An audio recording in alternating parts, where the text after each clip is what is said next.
While doing an MRI for a female influencer, I discovered she had a battery-powered sex toy inside her body. Out of my responsibility as a doctor, I kindly warned her. Instead, she slapped me across the face and tearfully told her rich fiancé that I tried to sexually harass her under the guise of examination. Her fiancé flew into a rage and smashed my skull with a fire extinguisher. Not only that, she posted about it online, painting me as a perverted doctor that everyone wanted dead. My wife couldn't bear the cyberbullying and jumped from the 19th floor. My daughter became an orphan. When I opened my eyes again, I was reborn, back to the day I performed her MRI. This time, I chose to respect her suicidal fate. What are you staring at? Never seen a beautiful woman before? Hurry up with the scan. I have a product livestream this afternoon. The shrill female voice pierced my eardrums painfully. I snapped back to reality, breaking out in a cold sweat. Sitting before me was the female influencer who had destroyed me in my past life, Layla. Right now, she had her arms crossed, her face full of contempt. I instinctively touched the back of my head. The tragedy from my past life felt like it happened just yesterday. Her muscle-bound rich fiancé Ricardo had grabbed a red fire extinguisher and smashed it viciously into my head. This is what you get for being a pervert. Ricardo's furious roar and Layla's gleeful cold laughter were the last sounds I heard in my previous life. After I died miserably, Layla started a live stream online. She cried pitifully, accusing me of not only forcibly pulling down her underwear, but also making lewd comments about her private parts. The internet exploded with rage. Doctors nowadays are so disgusting. Beasts in white coats. He must be severely punished. Death is too good for him. Protect Layla. Boycott this hospital. My name stayed on the trending topics for an entire week. To calm the public outcry, the hospital threw all the blame on me, a dead man. My wife couldn't bear the cyberbullying and jumped from the hospital's top floor. And my father, who had worked hard his entire life, had people come to his door cursing him and throwing feces at him. In despair, he drank a bottle of pesticide and died in unspeakable agony. Remembering all this, overwhelming hatred surged in my chest. Hey, are you deaf or what? Layla waved her hand forcefully in front of my face and rolled her eyes. What's wrong with you bottom-tier doctors? Is your brain damaged? Stop spacing out.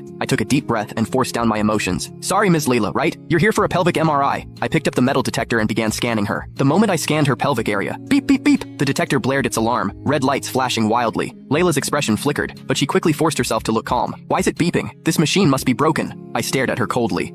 Ms. Layla, MRI scans prohibit any ferromagnetic or conductive metal objects. Do you have any metal implants in your body, such as an IUD, bone pins, or anything else? In my past life, this was when I said a few extra words. Having worked in the imaging department for years, I knew this detector's reaction definitely wasn't from an ordinary IUD or bone pin. It was clearly from a metal object with a battery and motor, combined with her slightly odd walking posture when she entered, legs pressed together, and the unnatural flush on her face. I immediately deduced that she had a remote-controlled vibrating toy inside her body. My duty as a doctor wouldn't let me ignore it, because the magnetic field